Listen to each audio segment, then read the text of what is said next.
오늘 우리가 함께 읽고 은혜를 나눌 말씀은 사도행전 17장 22절에서 31절까지의 말씀입니다. 사도행전 17장 22절에서 31절까지의 말씀입니다. 저와 같이 천천히 한 목소리로 읽도록 하겠습니다. 바울이 아레오바고 가운데에 서서 말하되 아덴 사람들아 너희를 보니 범사에 종교심이 많도다. 내가 두루 다니며 너희가 위하는 것들을 보다가 알지 못하는 신에게라도 새긴 단도 보았으니 그런즉 너희가 알지 못하고 위하는 그것을 내가 너희에게 알게 하리라.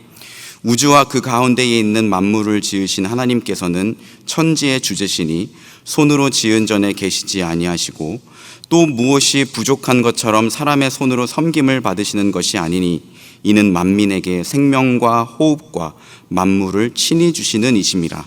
인류의 모든 족속을 한 혈통으로 만드사 온 땅에 살게 하시고 그들의 연대를 정하시며 거주의 경계를 한정하셨으니 이는 사람으로 혹 하나님을 더듬어 찾아 발견하게 하려 하심이로되 그는 우리 각 사람에게서 멀리 계시지 아니하도다.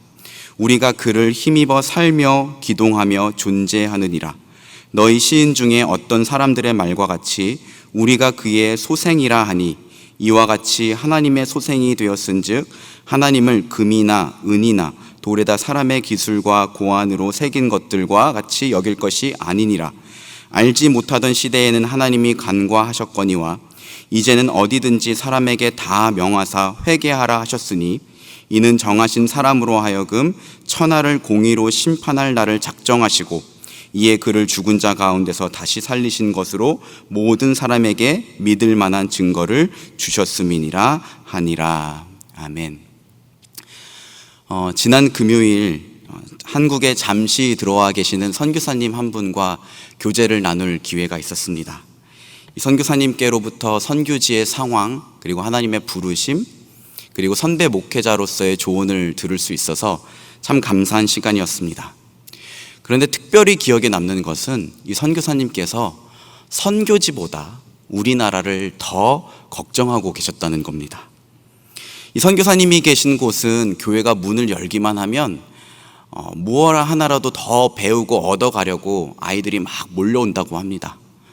또 종교는 다양하지만 신이나 사후 세계 이런 영적인 것들에 대해서 모두가 믿음을 갖고 있다고 합니다. 그런데 우리나라는 신이나 사후 세계 영적인 것들에 대해서 말하려고 하면 사람들이 달가워하지를 않는데요. 그리고 이제는 그런 것들을 이야기하는 것조차 조심스럽다고 하셨습니다. 앞으로 이런 경향은 더 심해질 것이라면서 선교사님은 걱정하셨습니다. 선교사님의 이 말씀에 참 많이 공감이 갔습니다. 그리고 이런 생각도 들었습니다. 우리나라가 지금 오히려 더 선교지 같다 하는 생각이 들었습니다. 최근에 우리나라의 종교 실태와 관련해서 충격적인 설문을 접한 적이 있는데요.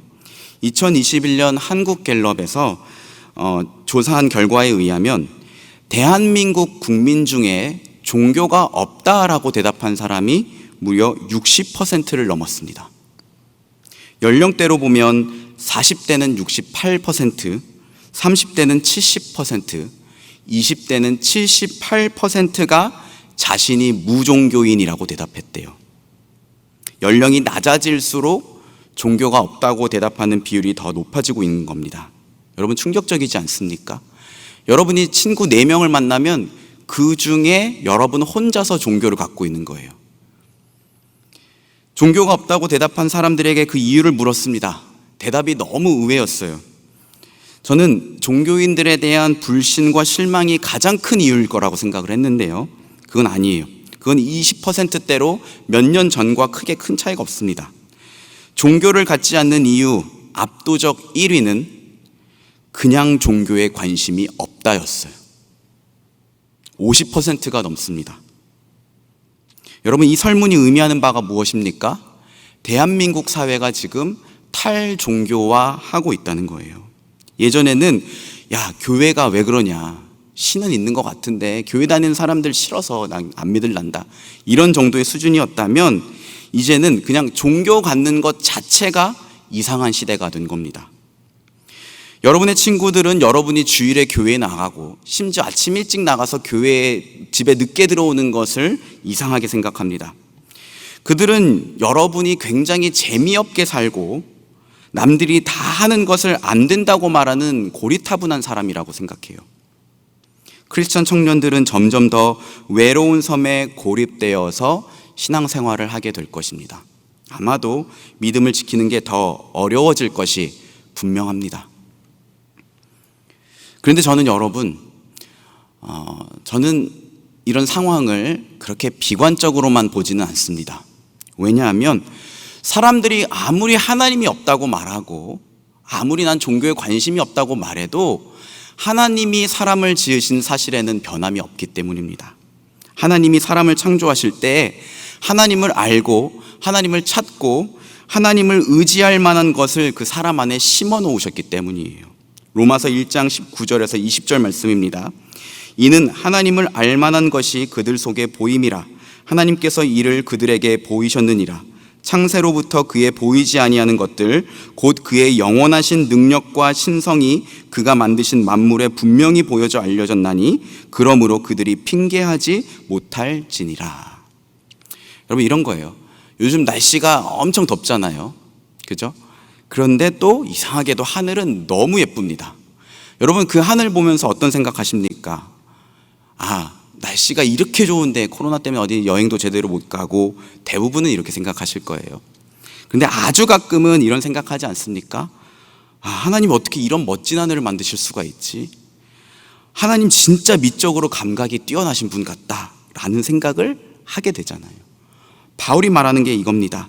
자연 만물을 보면서 사람들이 그 속에서 하나님을 발견하고 또 하나님의 어떤 그 솜씨에 감탄하고 그래서 그분을 찬양하고 예배할 만한 것들을 하나님이 사람 안에 심어 놓으셨대요. 종교개혁자 칼빈은 이것을 두고 종교의 씨앗이라고 했습니다. 저와 여러분 안에는 종교의 씨앗이 있어요. 그래서 하나님의 존재를 우리가 인식했고 인정하고 그분께 나아가게 된 거예요. 그래서 우리가 지금 이 자리에서 예배하고 있는 겁니다. 그런데 본인이 무종교인이라고 말하는 대한민국 60%의 사람들 안에도 이 종교의 씨앗은 있어요. 이 세상에 종교의 씨앗을 가지고 있지 않은 사람은 없습니다. 다만 문제는 그 씨앗이 싹을 틔우고 열매를 맺느냐는 겁니다. 쉽게 말해 하나님 만났냐 하는 거예요. 저희 집 거실 창가에는 화분이 몇 개 있습니다. 종종 우리 아이들이 어린이집에서 씨앗을 얻어오면 그 씨앗을 작은 화분에다가 심고 물을 주고 올려둡니다. 그러면 며칠 뒤에 이 씨앗이 싹을 틔워서 우리 가족 모두에게 기쁨을 줍니다.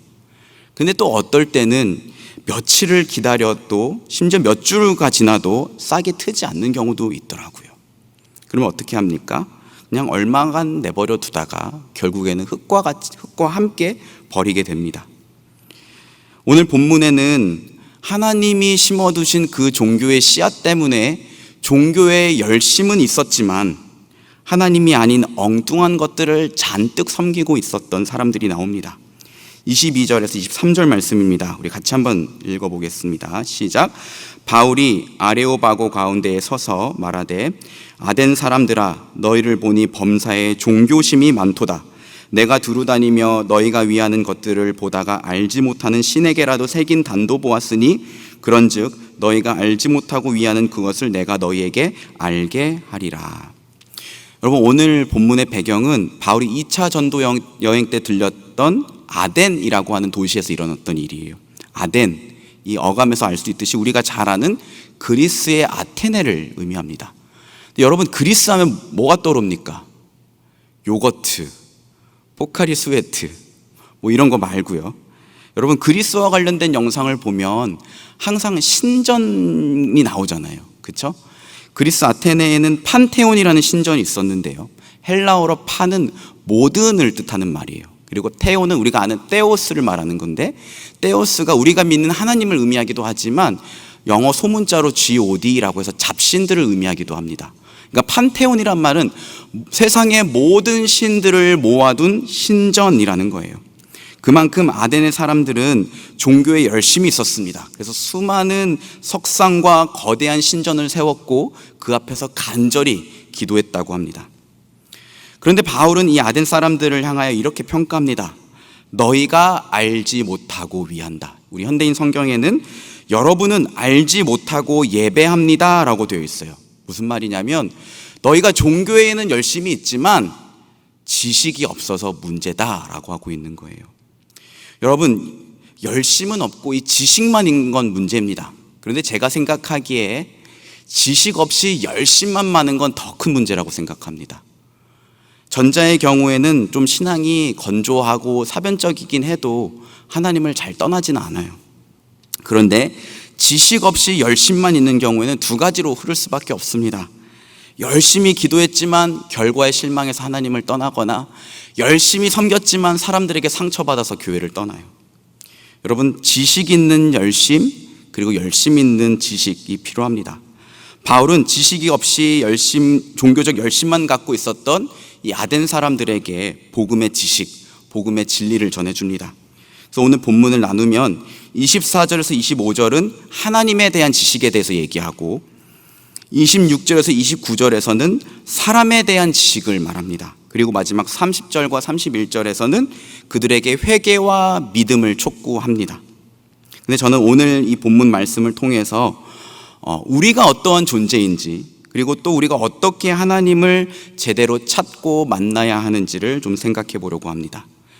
먼저 오늘 말씀이 우리 자신에게 대해서 알려주는 것 한 가지는 우리가 유한한 존재로 지음받았다는 거예요. 26절 같이 읽겠습니다. 26절입니다. 인류의 모든 족속을 한 혈통으로 만드사 온 땅에 살게 하시고 그들의 연대를 정하시며 거주의 경계를 한정하셨으니. 여러분, 이 말씀의 내용들 한번 잘 생각해 보세요. 하나님이 인류를 온 땅에 흩어져 살게 하셨대요. 그리고 그들의 연대를 한정하셨대요. 그러니까 살 수 있는 수명의 제한을 두셨대요. 그리고 그들이 거하는 거주의 한계를 정하셨다고 합니다.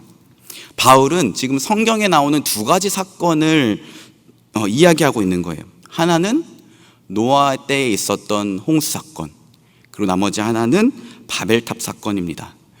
여러분, 창세기 6장에 보면 하나님이 땅 위에 사람 창조하셨음을 한탄하고 근심하셨다라는 내용이 나옵니다. 불과 얼마 전까지만 해도 아담을 향해서 보시기에 좋았더라고 하셨거든요. 근데 이게 어찌 된 일일까요? 왜냐하면 사람들의 죄악이 세상에 가득했기 때문이에요. 저는 이 말씀을 볼 때마다 예전에 이렇게 생각했어요.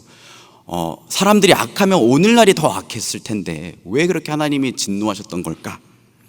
근데 답은 여기 있습니다. 당시의 사람들은 거의 1000년에 가까운 세월을 살았습니다. 여러분, 우리가 종종 장례식장 갔다 오면 그래도 마음이 좀 부드러워지잖아요. 그죠? 죽음에 대해서 생각해보고 또 나의 과거에 대해서 좀 돌이켜보고 앞으로의 어떻게 살아갈지에 대해서도 한번 잠시 생각해보지 않습니까? 그런데 그때 당시 사람들이 1000년씩 살았으니까 얼마나 마음이 완악하고 교만해져서 많은 악을 저질렀겠습니까? 그래서 하나님은 사람의 연수를 120년으로 제한하십니다. 사실 이 성경 구절은 좀 해석하기가 어려운데 어쨌건 오늘 여기서는 사람의 연수를 120년으로 제한하셨다고 생각해 봅시다. 신기하게 노아의 홍수 이후로 사람들의 수명이 급격히 줄어듭니다. 노아의 아들이었던 셈은 600살을 살아요. 아브라함은 175세, 야곱은 147세, 모세는 120세를 살았습니다. 그리고 오늘 학자들은 로마 시대의 사람들의 평균 수명이 약 26세에서 37세 정도였대요. 제가 올해 37세거든요. 그러니까 굉장히 짧은 시간인 거죠. 오늘날에는 의술이 발달해서 100세 시대가 됐다고 하지만 사실 이 100세는 1000년에 비하면 굉장히 짧은 시간이죠. 그리고 시간이 얼마나 빨리 지나갑니까? 여러분, 2021년도 벌써 8월이에요. 한 게 별로 없는 것 같은데 벌써 8월이 됐어요.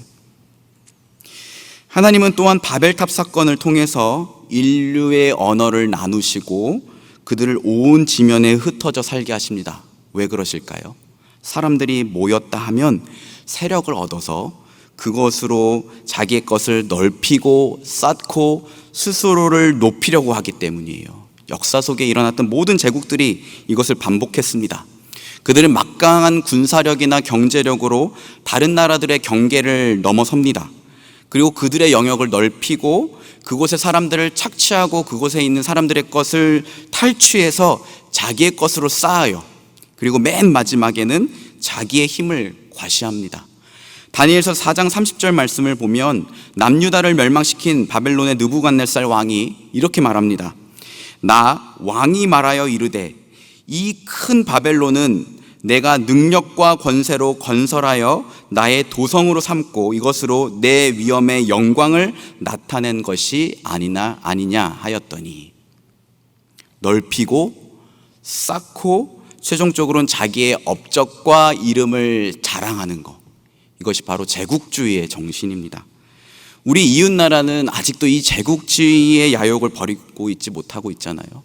평화의 상징이라고 할 수 있는 올림픽을 개최하면서도 우길기 응원과 독도 표기를 포기하지 못하는 그 저희가 무엇인지 저는 도무지 이해할 수가 없습니다. 어제 저녁에 우리 여자 배구 대표팀 때문에 제가 속이 얼마나 시원했는지 모릅니다. 그런데 여러분, 이런 제국주의 정신은요, 모든 인간들의 본능이에요. 사실 우리도 돈을 쌓고 아파트 평수를 넓히고 그것으로 자기를 과시하고 싶어 하잖아요. 또는 칭찬받고 싶어 합니다. 심지어 선한 일을 하는 그 시점에도 우리는 이 제국주의 정신에서 자유롭지 못합니다. 제가 퇴근이 늦어서 보통 11시나 12시쯤 들어오면 저희 아내랑 아이들이 자고 있어요. 그러면 늘 그러는 건 아니고요. 가끔씩 좀 밀린 설거지와 빨래들을 해놓고 잘 때가 있어요. 그러면 꼭 아침에 일어나서 저희 아내가 여보, 이게 뭐야? 라고 감탄해 주기를 내심 바랍니다. 그런데 감탄해 주지 않으면 자꾸 옆으로 가서 여보 깨끗하지? 나 잘했지? 라고 물어봐요. 그러면 저희 아내는 그 말만 안 하면 참 좋겠다 라고 대답을 해줍니다. 여러분, 하나님은 인간의 이런 본성을 아시기 때문에 우리에게 한계를 정해주신 거예요. 그래서 사람들의 연대를 정하시고 그들의 거주의 경계를 한정하셨어요. 그런데 이게 오늘을 살아가고 있는 우리들의 삶에도 나타나는 현상이에요. 하나님이 우리의 삶에 뼈저린 한계를 맛보게 하십니다. 저는 이번 한 주 동안 그들의 연대를 정하시며 그들의 거주의 경계를 한정하셨다라는 이 말씀을 보면서 우리 청년 여러분들이 참 많이 생각났습니다. 왜냐하면 청년의 때가 내가 무엇인지 할 수 있을 것이라는 이 생각이 조금씩 깨지는 시간이기 때문이에요. 다른 분들은 어쩔지 몰라도 저의 청년의 때는 적어도 그랬습니다. 하나님이 주신 이 뼈저린 한계 때문에 참 많이 속상했습니다. 하나님이 주신 한계에는 어떤 것들이 있을까요? 우선 첫째로 생각해 볼 수 있는 것은 계획의 한계예요. 제가 청년부 새내기 때 형 누나들이랑 같이 앞으로 10년간의 계획을 이렇게 세워본 일이 있었습니다. 그래서 제가 열심히 고민해서 썼던 내용은 20대 초반에 군대를 다녀오고 20대 중반에 졸업하고 취직을 해서 20대 후반에는 경제적인 안정을 갖춰서 차와 집을 장만하고 그리고 결혼하는 거였어요. 그런데 지금 와서 보니까 그렇게 된 게 하나도 없더라고요. 심지어 군대도 제때 못 갔습니다. 제가 노력했던 게 아닌데 저의 계획대로 되지 않으니까 참 많이 속상하더라고요. 그리고 하나님의 존재를 부인하진 않았지만 내심 하나님을 미워했습니다. 근데 그러던 중에 하나님이 저를 만나주셨어요. 하나님이 저를 만나주셨을 때 제가 세 가지를 인정하지 않을 수가 없었는데, 첫째는 그럼에도 불구하고 하나님이 저를 사랑하신다는 거였어요. 둘째는 만약 내가 하고 싶은 대로 했더라면 나는 분명히 교만해져서 하나님을 떠났을 것이라는 거였어요. 셋째는 하나님이 그런 저를 사랑하셔서 제 계획을 틀어지게 하셨다는 거였어요. 이 사실을 인정하고 나니까 더 이상 하나님을 원망하지 않게 됐습니다. 아마 일부 청년들이 이 계획의 한계를 많이 경험하고 있을 것이라는 생각이 듭니다. 하나님은 또한 우리로 하여금 육신의 한계를 경험하게 하십니다. 제가 예전에 섬겼던 교회에는 한 권사님이 계셨는데 이 권사님은 늘 울면서 기도하셨어요. 남편이 좀처럼 예수님을 영접하지 않았기 때문입니다. 남편분이 세계적인 지리학자셨고 유명 대학의 교수님이셨거든요. 그런데 이 당신의 이성으로 생각할 때 하나님은 절대로 있을 수 없다라는 거였어요. 게다가 교회 다니는 권사님을 못마땅하게 여겨서 이 권사님이 새벽 기도 다녀올 때면 늘 문을 잠그고 열어주지 않기가 일쑤였다고 합니다. 그런데 어느 날 이 남편분이 쓰러지셨어요. 그리고 며칠 만에 겨우 일어나셨지만 건강이 예전 같지는 않으셨어요. 근데 얼마 후 놀라운 일은 이 남편분이 당신의 교만을 인정하고 예수님을 영접하셨다는 거예요. 하나님은 때로 소망의 한계를 경험하기도 하십니다. 우리가 사랑하는 누군가 또는 우리가 사랑하는 것들을 막 흔드시는 거예요. 대한민국의 대표적 지성인이라고 할 수 있는 이어령 교수가 쓴 지성에서 영성으로라는 책을 보면 철저한 무신론자였던 그가 어떻게 하나님을 만나게 됐는지에 대한 이야기가 나와 있습니다. 이어령 교수의 딸 이민아 씨는요, 전 과목 A학점을 받으면서 3년 만에 영문학과 불문학 복수 전공을 마치고 미국으로 유학을 간 수재였다고 합니다. 그리고 미국에서도 영문학 석사를 마치고 갑자기 전공을 바꿔서 미국 변호사 시험에 합격하고 유명 로펌에 스카우트 됐대요. 엄청나죠? 이 정도 되니 이 딸이 이어령 교수에게는 얼마나 큰 자랑이었겠습니까? 그랬던 딸이 언젠가부터 국제전화로 통화할 때마다 교회와 성경에 대해서 길게 이야기를 늘어놓기 시작하더라는 겁니다. 이어령 교수는 야, 하늘에 있는 아버지만 아버지냐? 땅에 있는 아버지도 좀 생각하라며 이 딸에게 핀잔을 주려다가도 여러 번 참았다고 합니다. 그렇게 똑똑하던 딸이 어쩌다 광신적인 아줌마와 다름없는 소리를 하는지 그게 너무 싫었지만 딸이 10년 가까운 세월 동안 암과 싸우면서 신앙을 통해 많은 힘을 얻었다는 것을 알았기 때문에 언짢은 내색을 할 수가 없었다고 합니다. 엎침대 덮침격으로 이민아 씨의 둘째 아들이 학교에 다니지 못할 정도로 주의력 결핍과 과잉 행동 장애를 보였습니다. 우리가 잘 아는 ADHD를 말하는 거죠. 이 증상이 심해져서 더욱 고통스러운 시간을 보내야 했다고 합니다. 이어령 교수는 이렇게 고백합니다. 딸이 암에 걸려 병원에서 수술을 받고 있을 때, ADHD로 손자가 학교를 제대로 다니지 못해 매일 밤 울며 지낼 때, 지상의 아버지가 주지 못한 그 이상의 사랑과 보살핌으로 내 딸을 구해주신 그분은 어떤 분이신가 라는 생각이 들어 처음으로 마음을 열게 되었습니다. 결정적으로 이어령 씨는 딸 이민아 씨가 망막이 분리되어 곧 실명할 것이라는 소식을 듣고 난생 처음으로 하나님 앞에 무릎을 꿇고 간절한 기도를 드렸다고 합니다. 하나님, 만드신 이 아름다운 세상을 보는 기적을 당신의 딸 미나에게서 거두어 가지 마십사 하고 기도했습니다. 제게 글을 쓰는 것과 말하는 천한 능력이 있으니 미나가 앞을 보게 해주신다면 그 능력을 당신께서 이루고자 하는 일에 쓰실 수 있도록 바치겠습니다 라고 했다고 합니다. 다행히 기적적으로 이민아 씨는 실명되지 않았지만 몇 년 후 하나님은 이 이민아 씨를 당신의 품에 데려가셨어요. 그렇지만 여전히 이어령 교수는 많은 사람들에게 하나님의 살아계심을 증거하는 전도자 역할을 감당하고 있습니다. 여러분, 심지어 하나님은요, 우리에게 거룩의 한계도 경험하게 하십니다. 누가복음 22장 31절에서 34절입니다. 예수님이 베드로에게 하신 말씀인데 우리 같이 한번 읽어볼게요.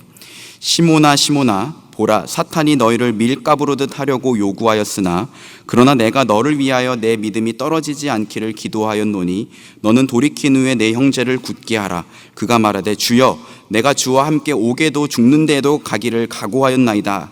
이르시되 베드로야, 내가 내게 말하노니 오늘 닭 울기 전에 내가 3번 나를 모른다고 부인하리라. 여러분, 예수님이 곧 잡히셔서 고난당하시고 죽으실 것을 말씀하시자 예수님을 사랑했던 베드로가 말합니다. 주여, 내가 주와 함께 오게도 가고 주가 죽는 데까지도 내가 같이 가겠습니다. 복음서 다른 곳에 보면 모든 사람이 주를 다 버릴지라도 저는 주를 버리지 않겠습니다 라고 했어요.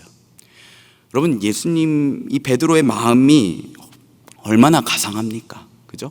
제가 만약 예수님이었다면 이 베드로가 너무 예뻐 보였을 것 같아요. 그런데 예수님은 굳고 베드로가 자기를 부인할 것이라고 말씀하세요. 그리고 죽은 자도 살리시고 말씀 한마디로 바람과 풍랑을 잠잠케 하셨던 그 예수님이 베드로가 예수님을 저주하며 부인하도록 내버려 두셨어요. 여러분, 부끄럽지만 이게 저와 여러분의 모습 아닙니까? 매 예배 때마다 하나님, 이번 주는 진짜 한번 잘해보겠습니다. 그 죄 다시는 짓지 않을게요 하고 결단합니다. 그런데 이상하리만큼 하나님은 도와주시지 않아요. 물론 내 의지를 가지고 죄를 범했기 때문에 그것을 가지고 하나님 탓이라고 할 수 없습니다. 그렇지만 하나님이 좀 나를 겁박하시든지 아니면 좀 특별한 방법으로 강권하셔서 다시는 죄 안 짓게 해주시면 너무 좋을 것 같아요. 제가 어느 날 이 죄의 문제 때문에 너무 괴로워서 기도했습니다. 하나님, 저 더 이상은 못하겠습니다. 차라리 죄 안 짓게 저를 좀 데려가시면 어떻겠습니까? 그랬더니 하나님이 저한테 이런 음성을 들려주셨어요. 너 죄 안 지어서 뭐 하려고? 너가 스스로 죄 안 짓는 사람이 되면 그게 너의 능력이라고 생각할 거잖아. 너 교만해져서 다른 사람 정죄할 거잖아. 너의 능력으로 하려고 하지 말고 매일매일 나를 좀 붙들면 안 되겠니? 하나님이 이렇게 말씀하신 것 같았어요. 그날 이후로 저의 생각이 달라졌습니다. 여러분, 조금 이상하게 들리실 수 있겠지만 우리의 목표는 죄 안 짓는 게 아니더라고요. 우리의 목표는 매일매일 겸손하게 나는 할 수 없다고 포도나무 대신 예수님을 꼭 붙드는 거예요. 그러면 자연스럽게 그 죄를 분별하고 이길 수 있는 힘을 얻게 됩니다. 예수님은 이것을 가르쳐 주시려고 베드로에게 그리고 우리에게 거룩의 한계를 맛보게 하세요. 사랑하는 남서은혜교회 청년 여러분, 위에서 말씀드린 이러한 계획의 한계, 육신의 한계, 소망의 한계, 거룩의 한계까지, 이것들이 사실은 다 여러분들의 이야기 아닙니까?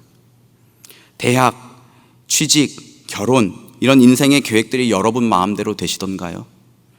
우리 중에는 육신의 아픔으로 주님께서 좀 꼭 좀 낫게 해주십사 하고 간절히 기도하고 있는 지체들이 있습니다. 사랑하는 사람을 잃고서 하나님이 도대체 나한테 왜 이렇게 하시는지 이유를 알 수 없어서 답답한 시간과 싸우는 지체가 있어요. 매번 같은 죄에 반복해서 넘어지는 내 모습이 너무나 미운 게 바로 우리 모두의 이야기 아닙니까? 이런 것들은 다 우리의 마음을 아프게 만드는 한계입니다. 이 한계에서 예외인 사람은 아무도 없어요. 그리고 그것을 극복할 수 있는 사람도 없습니다. 그래서 너무 안타깝죠. 그런데 여러분, 하나님이 주신 이런 한계는 극복하는 게 아니라 인정하는 것입니다. 왜냐하면 하나님이 우리를 애초에 유한한 존재로 만드셨기 때문이에요. 그래서 그 한계를 인정할 때 우리는 그때야 비로소 진정으로 인간다워지는 것이기 때문입니다. 제임스 휴스턴은 그리스도인은 누구인가라는 책에서 이렇게 말합니다. 우리는 경제 성장을 통해, 군사력을 통해, 과학기술의 진보를 통해 또는 자기의 영성을 통해 구원을 확보할 수 있다고 생각한다. 이것들은 자기 주장의 시대에 흔해 빠진 망상이다. 우리는 만물의 창조주께서 정하신 아름다운 인간다운 삶을 규정하는 척도에 관심을 돌려야 한다. 그 다음 이 부분이 중요합니다. 우리는 하나님이 필요하다는 사실이 인간 최고의 완전함임을 인정해야 한다. 무슨 말입니까? 하나님이 필요하다는 사실을 인정할 때 우리 인간이 최고로 완전해질 수 있다는 겁니다. 여러분, 지금 여러분 자신의 완전함을 위해서 무엇을 하고 계십니까? 부끄러운 것들을 남몰래 감추고 계십니까? 아니면 아직까지 내가 좀 노력이 부족했다고, 앞으로 더 열심히 하면 할 수 있다고 스스로를 채근하고 계십니까? 아니면 스스로의 한계를 인정하고 하나님이 필요하다고 그분을 찾고 계십니까? 여러분, 우리가 살면서 경험하는 모든 한계는요, 우리의 마음을 너무나 아프게 하지만 하나님이 절실히 필요하다는 것을 깨닫게 만든다는 점에서는 그것은 절망이 아니라 축복입니다. 본문 27절 말씀 좀 같이 읽겠습니다. 시작. 이는 사람으로 혹 하나님을 더듬어 찾아 발견하게 하려 하심이로되 그는 우리 각 사람에게서 멀리 계시지 아니하도다. 여러분 이 말씀의 의미 이해가 되십니까? 하나님이 사람의 연대를 정하시고 거주의 경계를 한정하신 것, 즉 우리에게 한계를 주시는 것은요, 혹 하나님을 더듬어 찾아 발견하게 하려고 하신 거래요. 그러면 간단한 거네요. 나의 한계를 인정하고 하나님을 찾으면 됩니다. 여러분 하나님 찾고 계십니까? 그 하나님 만나고 있습니까? 그 하나님과 매일 동행하고 계십니까?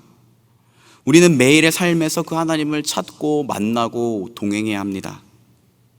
그런데 특별히 그렇게 하는 방법 두 가지를 좀 권면을 해드리고 싶습니다. 첫째는 하나님을 찾는 방법은 느낌이 아니라 믿음이라는 것을 기억해야 합니다. 저희 신학대학원 교수님이신 안상혁 교수님이 한 강의에서 이렇게 말씀하셨던 게 기억이 납니다. 옛날에 우리 신앙의 선배들은 설교를 듣는 이유가 to know the truth였습니다. 진리를 알기 위해서 들었대요. 오늘날은 어떨까요? 오늘날은 사람들이 to feel the truth 하기 위해서 설교를 듣는데요. 느끼기 위해서 설교를 듣는다는 겁니다. 정말 맞는 것 같습니다. 지금은 그 어느 때보다도 느낌이 중요한 시대입니다. 여러분이 예배드리고 막 마음이 뜨거워져서 은혜 받았다라는 말은 결국 가슴에 뭔가 뭉클한 게 느껴졌다는 거잖아요. 요즘 왕성하게 활동하고 있는 찬양팀들을 보면요, 찬양 말고도 주변 분위기를 꾸미는데 신경을 많이 쓰는 게 보입니다. 공간을 어둡게 하고 은은한 조명을 사용합니다. 인테리어도 굉장히 느낌 있게 꾸며요. 왜요? 느낌을 중요하게 여기는 이 세대에게 느낌을 주기 위해서요. 여러분, 저는 그렇게 하는 찬양팀이 또는 그렇게 하는 찬양 집회가 잘못됐다고 말씀드리는 게 아니에요. 다만 그러한 게 오늘날 우리의 경향성이다. 그럼에도 불구하고 하나님은 느낌으로 찾는 게 아니라 믿음으로 찾는 거다라는 걸 말씀드리는 겁니다. 종종 청년들에게서 삶에서 하나님이 느껴지지 않아요. 어떻게 하면 느낄 수 있을까요? 라는 질문을 받습니다. 좋은 질문이에요. 근데 여러분, 이 질문에 대한 속 시원 답을 얻기 위해서는요, 믿음과 느낌의 관계를 명확하게 먼저 정리하셔야 합니다. 감사하게도 CCC 창립자인 빌 브라이트 박사님이 오래전에 이것을 고민하시다가 한 가지 그림으로 다음과 같이 명쾌하게 정리를 해주셨습니다. 그림이 띄어질 건데요, 이거는 3F라는 증기기관차예요. 왜 3F냐? 앞에 팩트가 있고 중간에 faith가 있고 feeling이 있기 때문입니다. 여러분 보시는 것처럼 맨 앞에는 기관차고요, 중간에는 연료를 싣는 석탄차, 그 뒤에는 객차가 있습니다. 근데 이 기차가 움직이려면 여러분, 이 중에서 제일 중요한 게 뭘까요? 맨 앞에 있는 기관차죠. 그죠?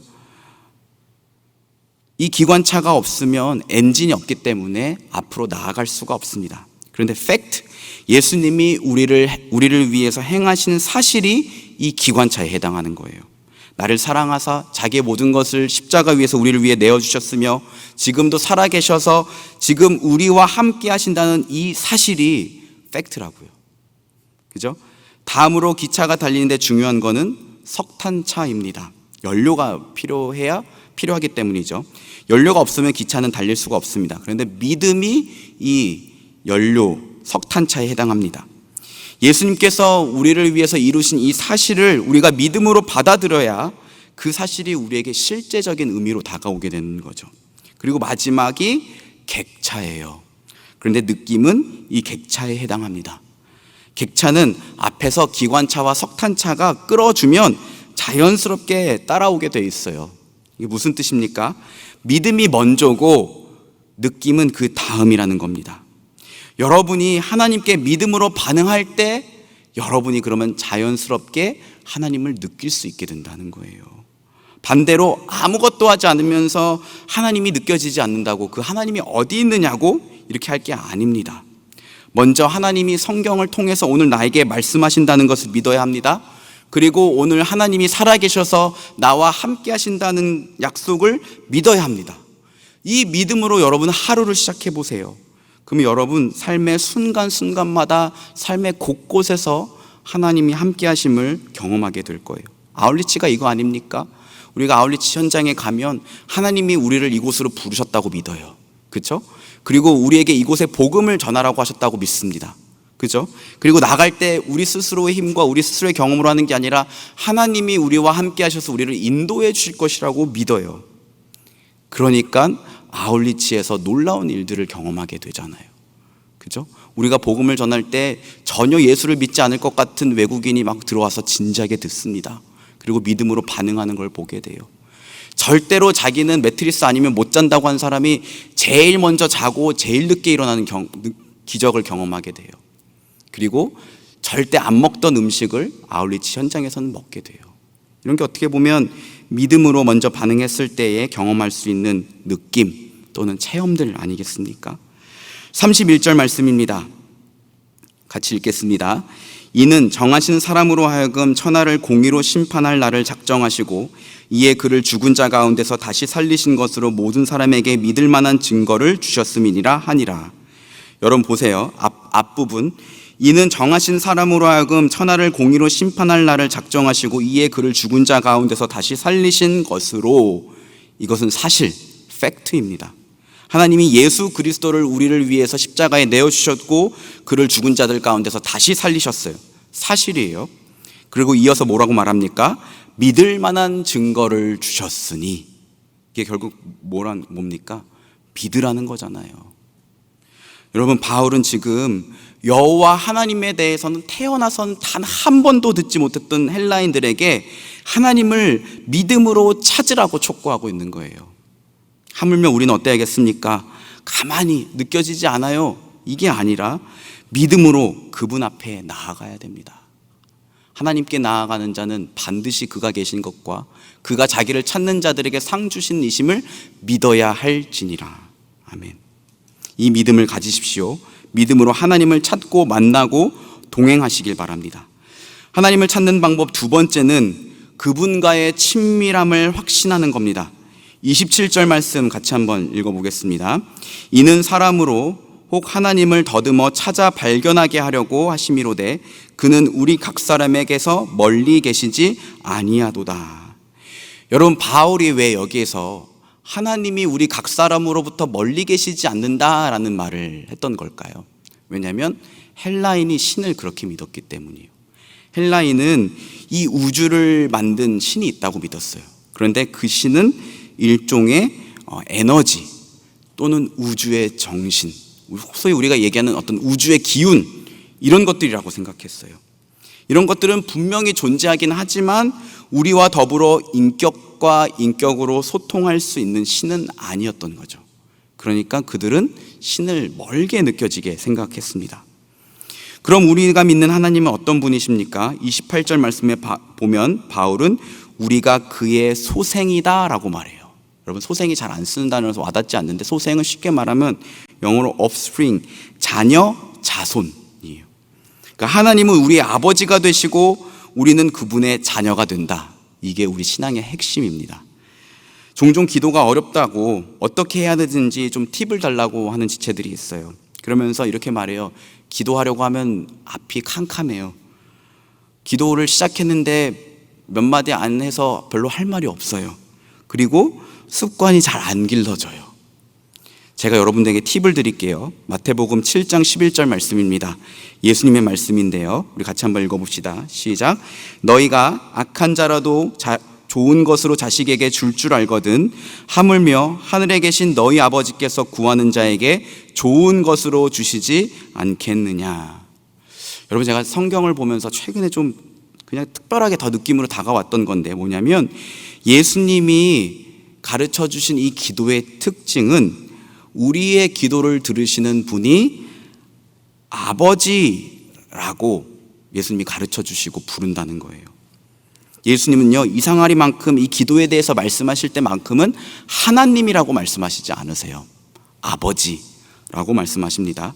우리가 방금 읽었던 7장 11절에서도 하늘에 계신 너희 아버지, 마태복음 6장 9절에 보면 우리가 잘 아는 주기도문에서 하늘에 계신 우리 아버지여라고 하고요. 마가복음 11장 25절에서도 하늘에 계신 너희 아버지께서라고 하셨어요. 그리고 예수님 당신께서도 친히 기도하실 때에 하나님을 아버지라고 부르셨어요. 세상에 많은 종교가 있고요. 그 종교들마다 나름대로 기도를 합니다. 기도하면서 막 마음이 벅차올라서 막 울을 때도 있어요. 그런데 이 기도를 받으시는 분이 아버지라고 고백하는 종교는 기독교밖에 없습니다. 어쨌든 핵심은 무엇입니까? 우리의 기도를 들으시는 분이 아버지처럼 우리와 친밀한 분이시라는 거예요. 물론 여러분들 가운데는 아버지 하면 별로 친밀한 느낌이 안 드시는 분들 계실 거예요. 그래서 예수님 뭐라고 하십니까?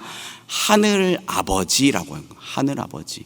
이 하늘 아버지는 육신의 아버지와 비교할 수 없이 선하시고 능력이 무한하신 분이십니다. 우리는 그 하늘 아버지께 언제든 어디서든 편하게 기도를 할 수 있는 거죠. 그런데도 우리는 자꾸 다른 종교인들처럼 자꾸 멀게만 기도를 하려고 해요. 꼭 시간을 잡아서 많이 해야 될 것처럼, 아니면 예를 갖춰서 해야 될 것처럼 생각을 합니다. 여러분, 기도할 때요, 너무 멋진 말로 하려고 하지 마세요. 여러분, 집에서 아빠한테 오늘도 화이팅 하세요 이렇게 말하지, 아버님 오늘도 옥체 강령하시옵소서 이렇게 하지 않잖아요. 대표 기도할 때요, 기도자가 너무 말을 멋지게 해서 오늘 누가 기도하지? 하고 사람들이 쳐다보게 만들면 그건 엉터리 기도입니다. 여러분, 자신의 언어로 기도하십시오. 그리고 일상적으로 기도하세요. 여러분, 친한 친구랑 통화할 때 시간 정해놓고 통화하는 거 아니잖아요. 시시때때로 아무 때나 생각나면 전화를 걸잖아요. 길을 걸을 때 가끔은 핸드폰이 아닌 저 하늘을 보고 아버지 하고 그분께 기도를 하는 거예요. 버스를 기다리면서, 또는 공부를 시작하기 전에, 또는 직장에서 오후 일과를 시작하기 전에 잠깐이라도 아버지께 기도하는 겁니다. 예수님이 약속하셨습니다. 너는 기도할 때에 내 골방에 들어가 문을 닫고 은밀한 중에 계신 내 아버지께 기도하라. 여기도 아버지라고 하네요. 은밀한 중에 보시는 내 아버지께서 갚으시리라. 은밀한 게 뭡니까? 우리가 보이진 않지만 분명히 우리 가까이 계셔서 우리를 바라보고 계신 거잖아요. 중요한 건 여러분을 사랑하시고 친밀하게 여기시는 하나님 아버지께서 지금 여러분을 만나기 위해, 또 여러분의 기도를 듣기 위해 기다리고 계신다는 거예요. 그러니까 여러분, 하나님 앞에 나아갈 때는 언제든지 그 나를 친하게 느끼시는 그 아버지가 나를 지금 웰컴하고 계신다. 하나님이 나를 너무나 사랑하시고 오늘 나의 기도를 기다리시고 나와 교제 나누길 원하신다. 이 친밀감을 확신하고 하나님께 나아가셔야 됩니다. 언제든지 기쁨으로 기도하세요. 그분을 찾고 만나고 동행하시기 바랍니다. 말씀을 맺겠습니다. 저는 지난 한 주간 어거스틴이 쓴 이 참회록을 좀 읽었는데요, 읽으면서 미소 짓기도 하고 참 많이 울었습니다. 그가 하나님을 찾아가는 과정이 너무 공감이 됐기 때문이에요. 어거스틴이 어떤 사람입니까? 초대교회 성인으로 불리고 우리 기독교 신학의 기초를 쌓은 분이에요. 그가 없었더라면 루터도 없었고 칼빈도 없었을 거예요. 그런 그도 하나님을 만나는 과정이 쉽지만은 않았더라고요. 어렸을 때는 불량한 친구들과 몰려다니며 죄 짓는 것을 즐거워했고, 청년 시절에는 정욕과 자기의 명예를 열심히 추구하는 일에 몰두했어요. 이후에는 마니교라는 이단에 빠지기도 했습니다. 뼈저린 한계를 경험한 거죠. 하지만 하나님은 그런 어거스틴을 떠나지 않으셨습니다. 그리고 끝내 그를 만나 주셨습니다. 하나님을 만난 어거스틴은 참회록에서 이렇게 다음과 같이 고백합니다. 내가 이런 것들로 고민할 때 당신은 친히 나와 함께 하셨으며, 내가 탄식 가운데 한숨 지을 때에 그 한숨을 들이키셨습니다. 내가 포기하고 있을 때 나를 이끌어 주셨으며, 내가 이 세상에서 넓은 길에서 방황할 때 주님은 나를 버리지 않으셨습니다. 이 부분부터가 중요해요. 나는 주님을 비웃으며 명예와 돈과 결혼을 추구했습니다. 그러면서 아주 쓰디쓴 고통을 맛봐야만 했습니다. 주님의 은혜가 커지면 커질수록 내게서 행복한 것들을 빼앗아 가셨기 때문입니다. 주여, 나의 마음을 살피소서. 나의 이 모든 것들을 기억해내고 당신께 고백하기를 원합니다. 이제 나의 영혼이 당신의 구원의 손길로 인해 죽음의 올무에서 벗어나 해방되었으니 내 영혼이 당신께 붙들리게 하소서. 내 영혼이 얼마나 가여웠는지요. 당신은 내 영혼의 상처를 긁어 더욱 악화시키셨습니다. 이는 내가 모든 것을 버리고 모든 것 위에 계시는 당신께로 돌이키게 하시려는, 그래서 치유하시려는 주님의 뜻이며 섭리였습니다. 사랑하는 청년 여러분, 여러분의 삶에서 한계를 경험하고 계십니까? 그래서 스스로를 비참하게 여기고 있습니까? 힘들어하고 계십니까? 괜찮습니다. 그거는 부끄러운 게 아니에요. 절망이 아닙니다. 스스로의 한계를 인정하고 하나님이 필요하다고 그분을 찾으면 되는 겁니다. 느낌이 아닌 믿음으로 그분이 나를 사랑하시고 나와 친밀한 아버지가 되신다는 이 사실을 확신함으로 하나님을 찾으십시오. 매일 그분을 만나고 동행하십시오.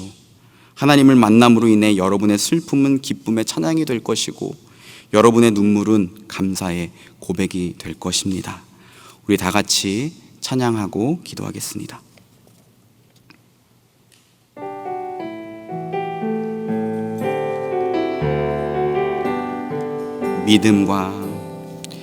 믿음과 삶을 살아내는 실력이 너무나 다른 내 모습을 볼 때에 이 모습도 주가 사랑하실까? 자신 없는 내 모습 그저 주님 앞에 있네. 나 같은 자도 사랑하여 주시고 한 번도 나를 떠나지 않으셨네. 아픔 속에 주를 작게 여긴 날 꾸짖지 않으시고 내 손 잡아주시네.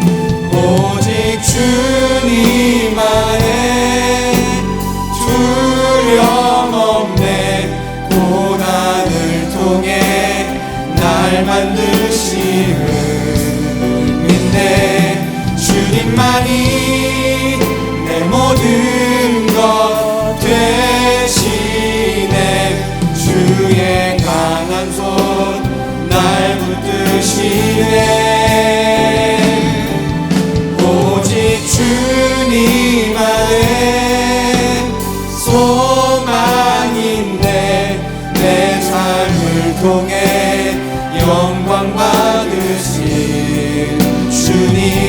주님만이 내 모든 것 되시네. 주의 선하심 나 노래하고 처음부터 다시 찬양할까요?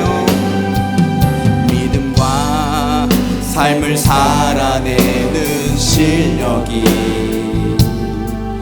너무나 다른 내 모습을 볼 때에 이 모습도 주가 사랑하실까? 자신 없는 내 모습 그저 주님 앞에 있네. 나 같은 자도 사랑하여 주시고 아멘. 한 번도 나를 떠나지 않으셨네. 아픔 속에 주를 작게 여긴 날 꾸짖지 않으시고 내 손 잡아주시고 고백합시다. 오직 주님 안에 두려움 없네. 고난을 통해 날 만드심을 믿네. 주님만이 내 모든 것 되시네. 주의 강한 손 날 붙드시네. 오직 주님 안에 소망있네. 내 삶을 통해 영광 받으신 주님만이 내 모든 것 되시네. 주의 선하심 마지막으로 한 번 더 찬양합시다. 오직 주님 안에 두려움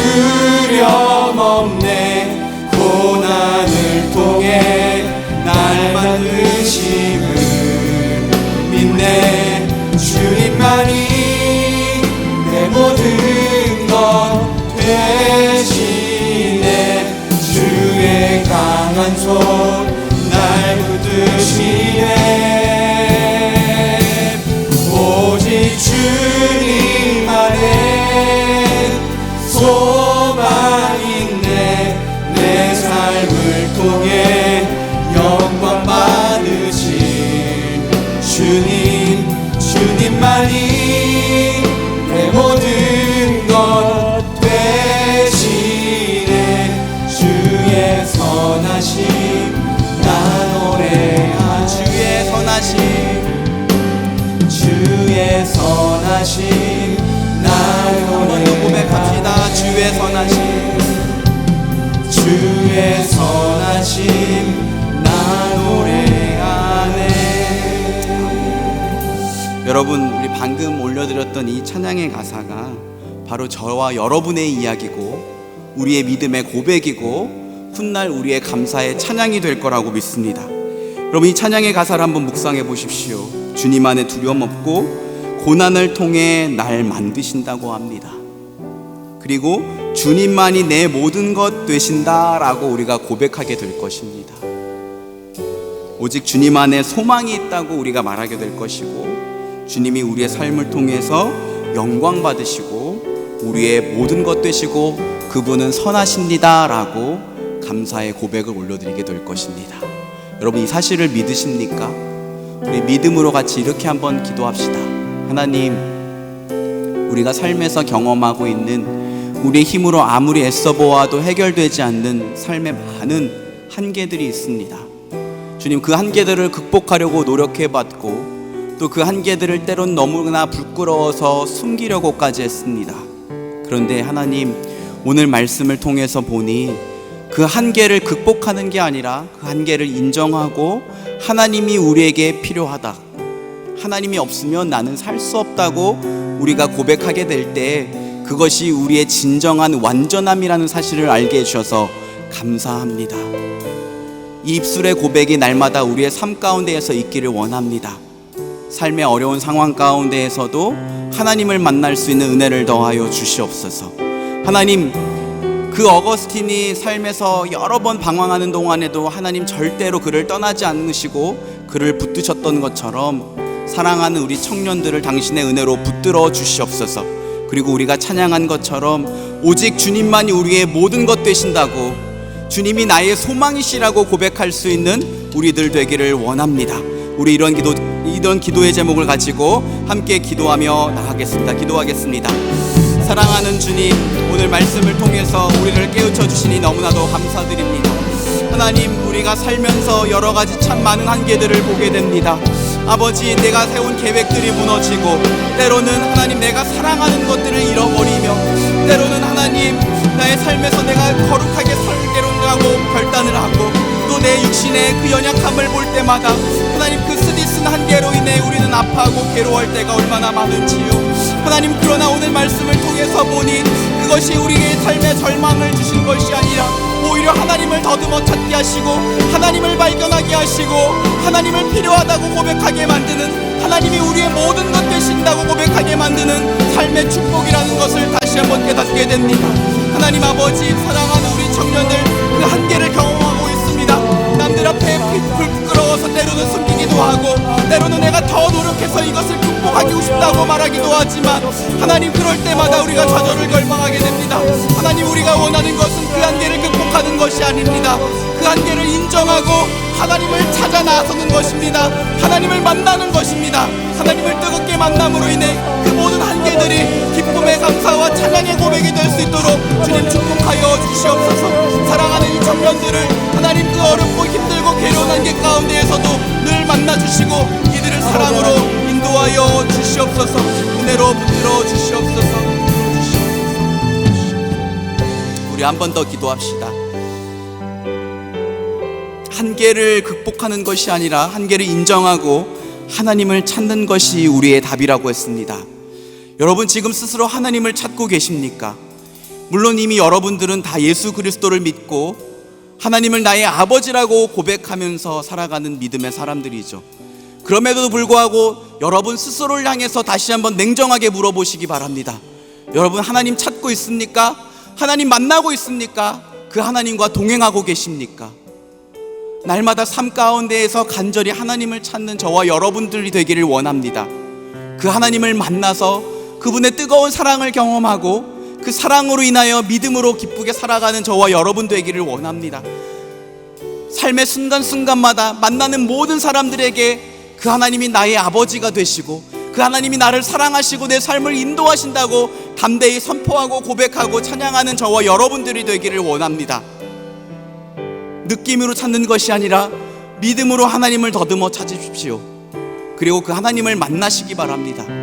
그리고 그 하나님을 멀게만 느껴지는 어떠한 종교적인 신이 아니라 나의 친밀한 아버지가 되신다는 사실 가지고 그 하나님을 찾고 발견하고 만나고 동행하시기를 원합니다. 우리 이러한 기도 제목을 가지고 이렇게 기도하길 원합니다. 하나님, 우리가 하나님을 간절히 찾습니다. 믿음으로 하나님을 찾습니다. 하나님 만나기를 원합니다. 하나님, 우리를 뜨겁게 만나 주십시오. 그리고 당신의 사랑으로 우리를 덮어 주십시오. 때로는 우리의 모습이 너무나도 부끄러워서 하나님 앞에 나아가는 것이 너무나 죄송스럽고, 때로는 그 하나님이 나에게는 관심이 없는 것처럼 멀게만 느껴질 때가 있을지라도 그 하나님이 나의 친밀한 아버지가 되신다는 이 사실을 믿음으로 확신하고 하나님께 나아갑니다. 하나님, 사랑하는 우리 청년들을 뜨겁게 만나주시고 당신의 은혜와 사랑을 부어주시옵소서. 우리 이런 기도 제목을 가지고 이 시간 주여 간절히 기도하며 나갑시다. 주여, 하나님 아버지, 간절한 마음으로 주님 앞에 기도하며 나아갑니다. 아버지, 하나님을 간절히 찾는 하나님 이 시대의 청년들이 되게 하여 주시옵소서. 이미 예수 그리스도를 믿고 하나님을 만났고 하나님을 아버지라고 고백함에도 불구하고 우리는 가능한 하나님을 찾고 있습니까? 매일의 삶 가운데서 하나님을 만나고 있습니까? 그 하나님과 동행하고 있습니까? 하나님, 내 자신의 모습을 돌아보게 됩니다. 목사로서 매일 예배를 인도하고 청년들을 인도하며 이 공동체를 이끌어가고 있지만 내가 과연 그 하나님을 찾고 만나고 있는 것인지 의문점을 가지게 됩니다. 하나님, 우리의 교만함을 용서하여 주시옵소서. 우리의 심령을 낮춰주시고 사랑하는 청년들 정말 하나님을 뜨겁게 만나기를 원하는 심령을 부어주시옵소서. 하나님 만나기를 원합니다. 믿음으로 하나님을 더듬어 찾기를 원합니다. 그 하나님이 나의 친밀한 아버지가 되심을 믿음으로 고백하고 선포하며 하나님 앞에 나아가게 하여 주시옵소서. 하나님이 나의 전부가 되신다고, 하나님이 나의 유일한 소망이시라고 믿음으로 선포할 수 있는 우리 청년들 될 수 있도록 주님 은혜를 베풀어 주시옵소서. 우리 여겨 주시옵소서. 여겨 주시옵소서.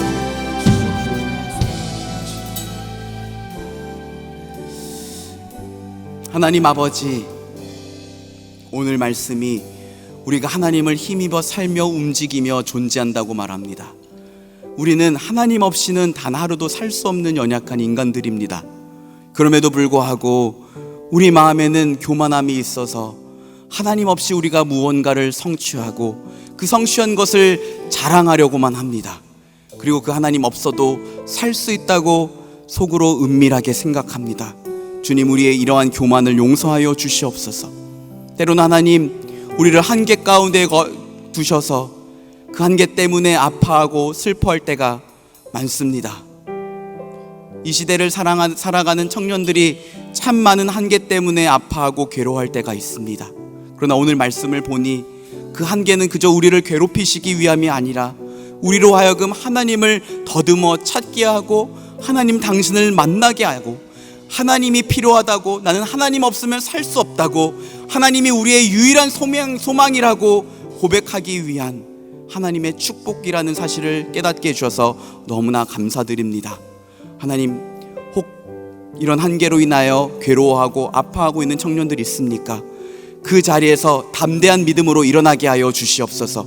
하나님을 간절하게 찾게 하여 주시고 하나님을 뜨겁게 만나는 은혜를 부어 주시옵소서. 그래서 오늘 찬양한 것처럼 그 하나님이 나의 전부가 되시고 나의 소망이 되시고 그 하나님이 너무나도 선하시다고 믿음의 고백을 올려드릴 수 있는 우리 남서울의교회 청년들 다 될 수 있도록 주님 축복하여 주시옵소서. 특별히 주님, 이번 여름 수련회를 주님 앞에 올려드립니다.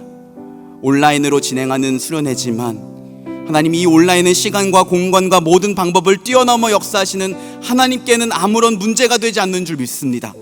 다만 중요한 것은 우리 마음에 이번 수련회를 통해서 하나님 만나고 싶다, 하나님 뜨겁게 만나고 싶다 하는 이러한 마음이 있기를 원합니다. 차갑게 식어버리고 건조해진 마음으로 수련회에 임하지 않게 하여 주시옵소서. 예배 때마다 뜨거운 심령을 가지고 하나님의 은혜를 찬양하게 하여 주시고, 우리의 마음과 귀를 열어 그 하나님의 말씀을 한 글자 한 글자 우리 마음에 새기며 듣게 하여 주시옵소서. 그 말씀에서 우리 인생의 답을 얻게 하여 주시고, 우리의 삶의 방향을 가르쳐 주시고, 하나님이 우리의 각 사람을 얼마나 뜨겁게 사랑하시는지 우리로 하여금 알게 하여 주시옵소서. 매일의 삶 가운데서 그 하나님을 믿음으로 간절히 찾고, 그 하나님과 친밀함을 누리고, 그 하나님으로 인하여 힘입어 살아가는 우리 모두가 될 수 있도록 주님 축복하여 주시옵소서.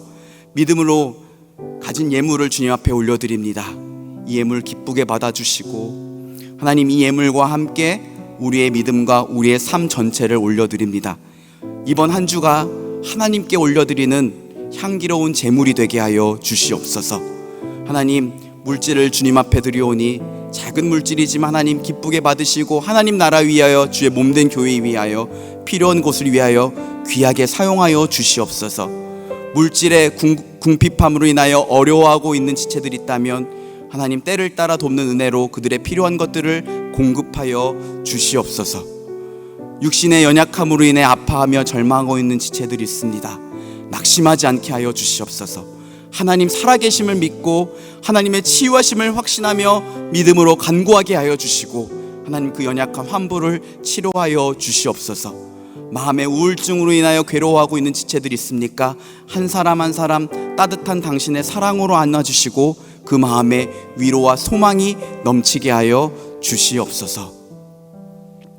지금은 우리 주 예수 그리스도의 은혜와 하나님 아버지의 크신 사랑과 성령의 위로와 인도하심이 우리의 한계를 경험할 때마다 절망하는 것이 아니라 오히려 하나님을 간절하게 찾고 믿음으로 우리의 친밀한 아버지가 되시는 하나님 아버지 앞에 나아가기를 원하는 우리 모든 심령들 위해 지금으로부터 영원토록 함께 있을지어다. 아멘.